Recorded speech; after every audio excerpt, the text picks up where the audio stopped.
Parlons maintenant de systèmes logiques qui permettent de construire des machines spécialisées et en particulier des microcontrôleurs.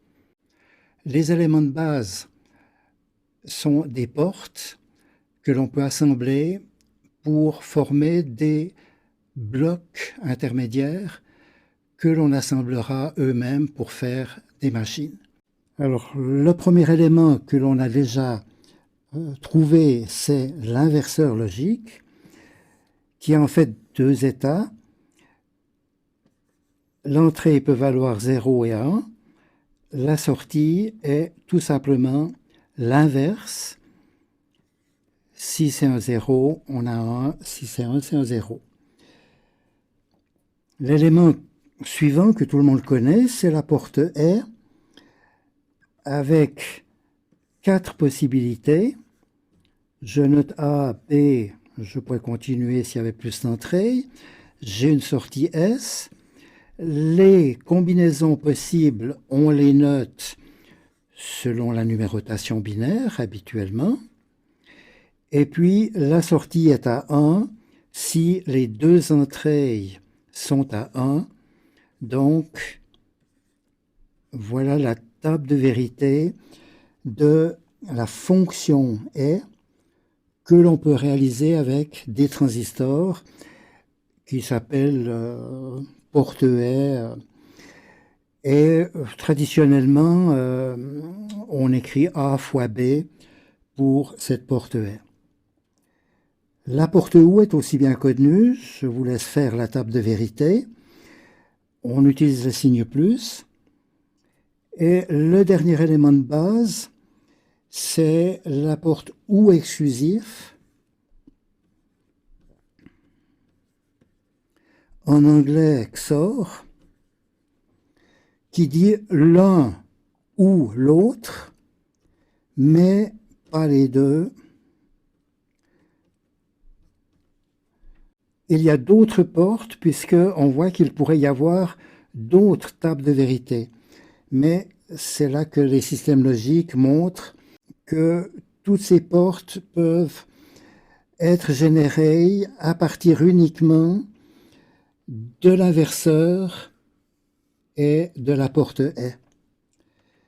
Mais il faut quand même avoir bien présent dans l'esprit l'existence de ces 4 fonctions que l'on va retrouver en programmation, mais avec des notations naturellement qui ne sont pas inspirées de l'âge où on pouvait taper avec la machine à écrire un O par-dessus un plus. Un C, on a le tilde pour dire que c'est l'inverse logique, on a le et logique, c'est normal, on a la barre verticale qui veut dire le ou, et puis le petit chapeau qui veut dire ou exclusif. Alors, un élément un peu plus complexe serait un aiguillage. Alors, on connaît bien les aiguillages électriques, qui permettent d'amener le courant de 2 sources différentes avec un interrupteur mécanique qui bouge. Eh bien, on a besoin de la même fonction, dans le fond, au niveau des circuits logiques. Vous avez une entrée A, une entrée B. On aimerait envoyer sur la sortie S soit A si I vaut 0, soit B si I vaut 1. Et dans cette mauvaise figure que j'ai agrandie d'une page d'un catalogue de circuits intégrés, eh bien, vous voyez que c'est utilisé pour décrire le comportement d'une interface. Le processeur va recevoir un signal qui vient de cette source ou de celle-là en fonction d'une condition logique, et ce signal va être réutilisé plus loin. C'est le langage, dans le fond, pour comprendre les schémas logiques. Donc, comment est-ce que je peux convertir la description verbale que j'ai faite tout à l'heure sous forme d'une équation? Eh bien, je vais écrire S est égal à, si I vaut 0, c'est I bar qui est actif, fois A, condition est, plus, si I est à 1, on va prendre le signal B fois B. Et là, on va trouver une porte L, on va trouver une porte OU. C'est le dessin qui est ici. I a été transposé en I bar. Si on ne veut pas dessiner l'inverseur, on peut mettre un petit rond directement avec I. Ici, on aura I bar. Voilà de nouveau un autre exemple de notation. Les multiplexeurs sont les aiguillages à plus d'entrées.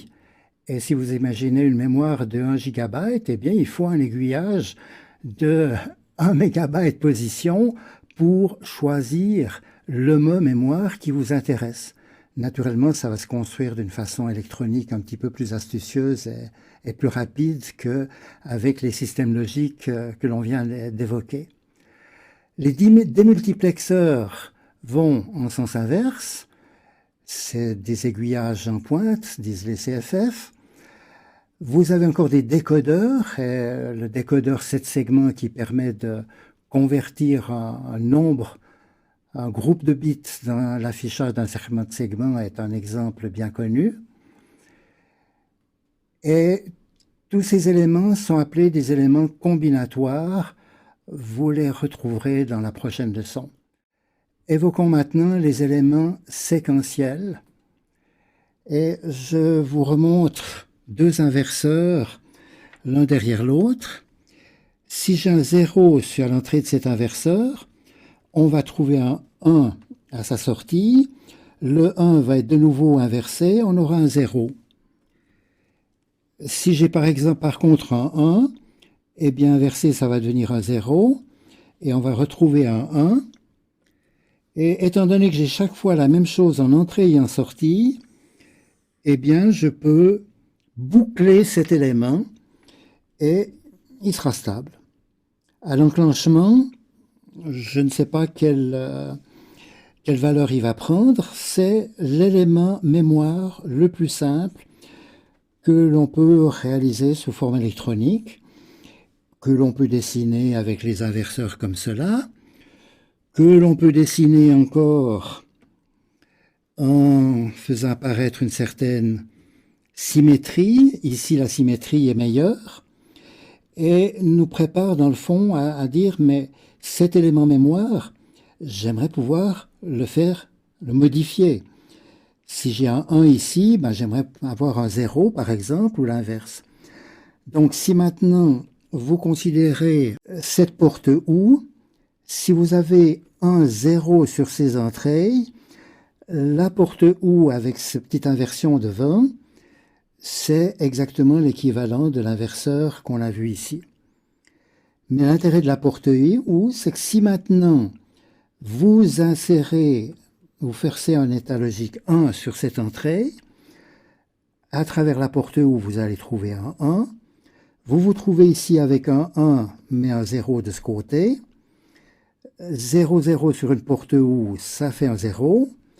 Le 0 vient ici et on retrouve un 1.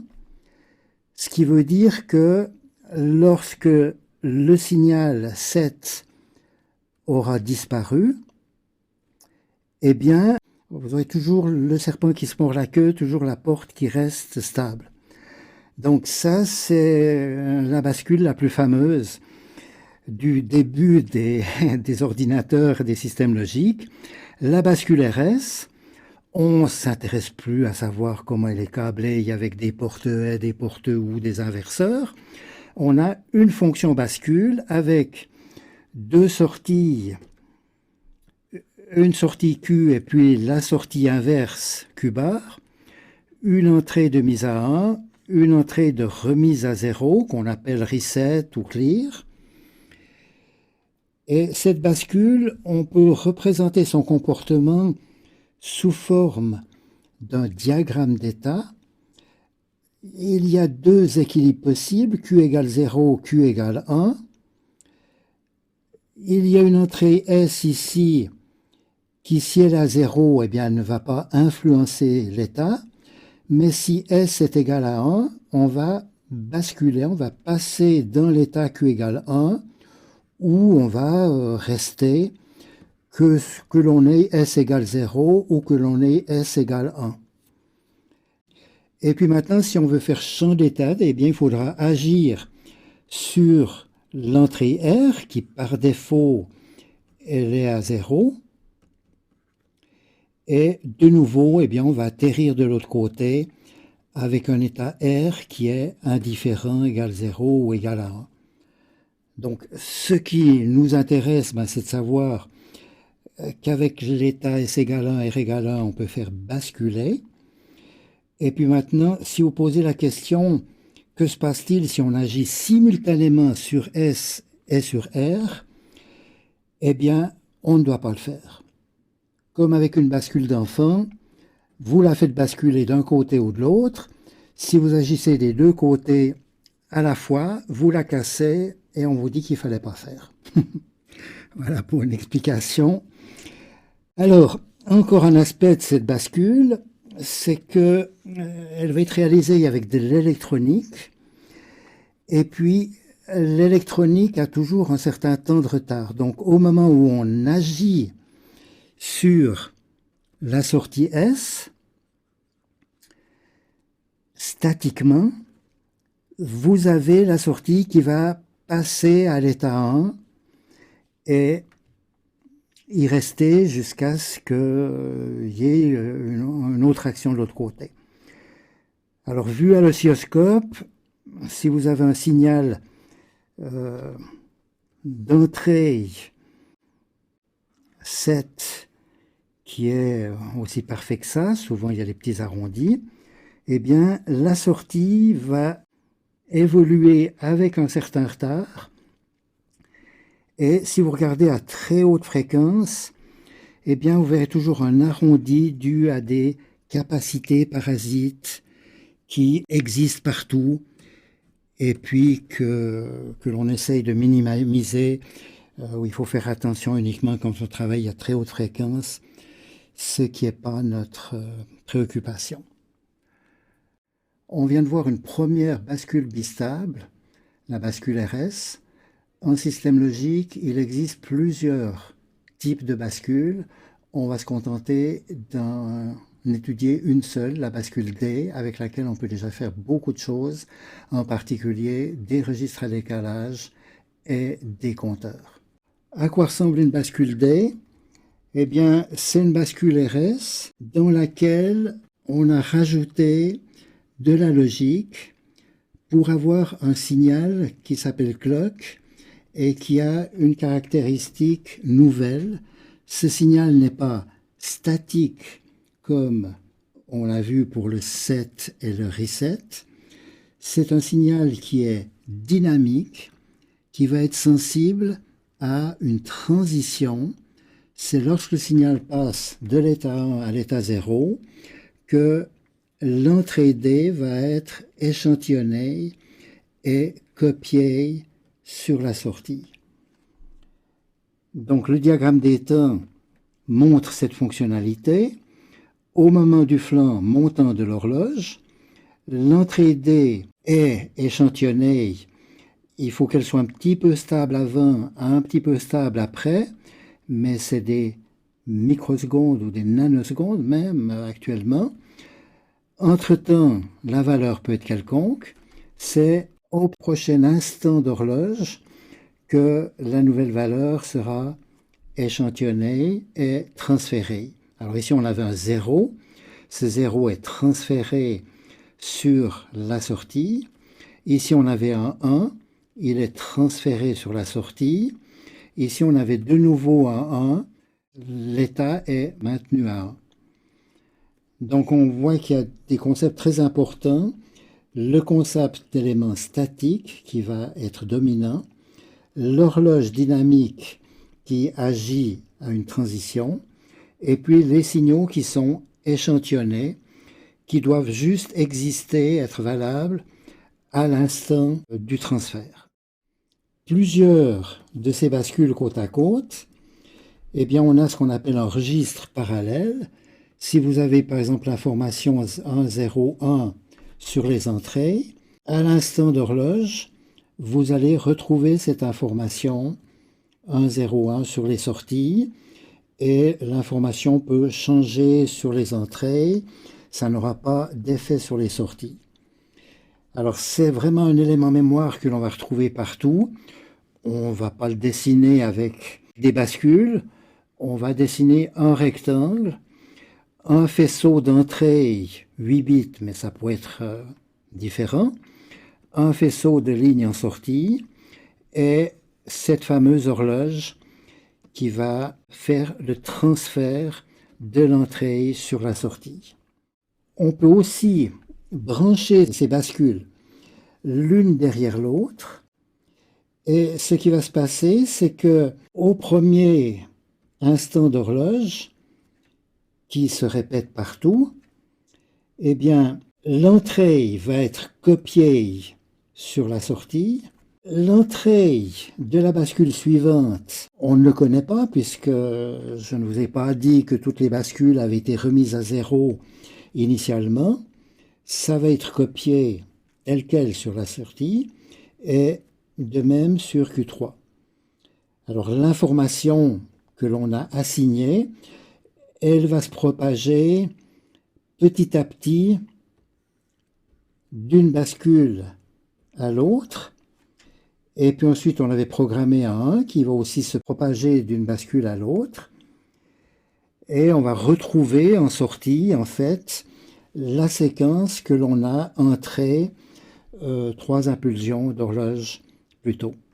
Donc c'est un élément ça que l'on retrouvera beaucoup pour transmettre de l'information en particulier, puisqu'il suffit d'avoir 2 lignes seulement pour transférer des mots d'une longueur absolument quelconque.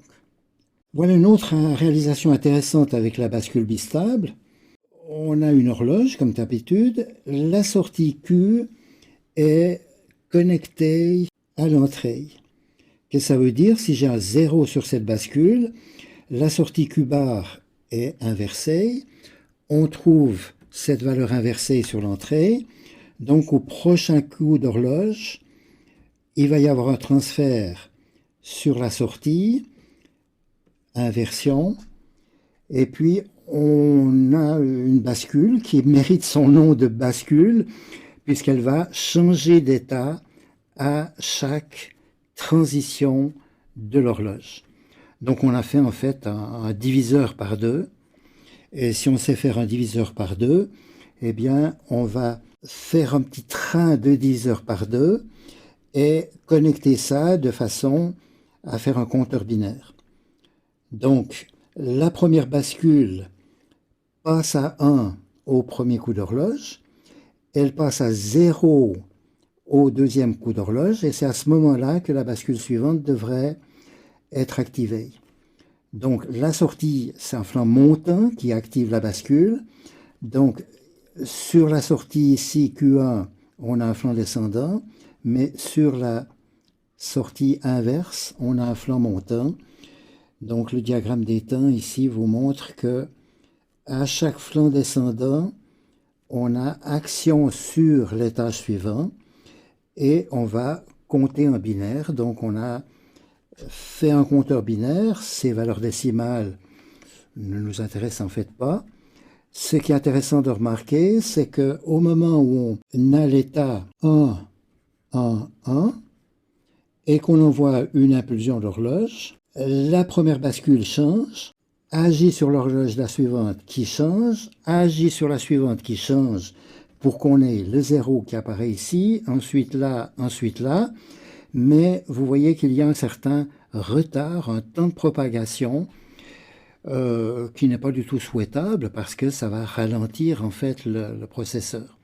Donc c'est là que les systèmes logiques interviennent pour trouver des solutions un petit peu plus élégantes, un peu plus efficaces pour enregistrer un décalage. Un petit exercice pour terminer. On a câblé 2 bascules. Vous reconnaissez ici un petit élément de registre à décalage. Vous reconnaissez ici la rétroaction du compteur par 2. Comment ce système va évoluer? L'habitude, c'est de noter les états successifs. Et puis, quand on recommence au début, eh bien, on ne va pas réécrire hein, toute la séquence des états. Donc ici, il y a 3 états successifs. Là, il y a 4 états successifs. Eh bien, réfléchissez un petit peu et répondez à la question.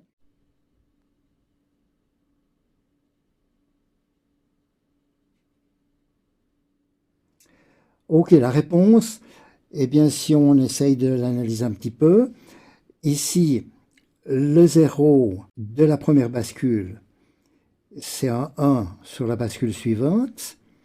Donc, le Q1 va se recopier sur la bascule Q2. Et là, déjà, on voit que c'est manifestement faux. Par contre, la sortie Q2 qui était à 0 est effectivement copiée sous la forme d'un 1 sur la bascule Q1. Donc, cette séquence est correcte. Ici, le transfert est correct. Ensuite, le 0 qui est inversé se retrouve sous forme d'un 1. Le 1 est inversé se retrouve sous forme d'un 0. Le 1 inversé va se retrouver au début de la séquence, de même que le 0. Et on a fait la boucle, on a un compteur par 4 selon une séquence que l'on retrouvera aussi, puisqu'on peut remarquer qu'il y a un seul bit qui change à chaque transition. Voilà, on a une petite idée de ce qu'on peut faire avec des systèmes logiques. Et maintenant, il nous faudra continuer la complexité pour arriver à un microprocesseur et un microcontrôleur.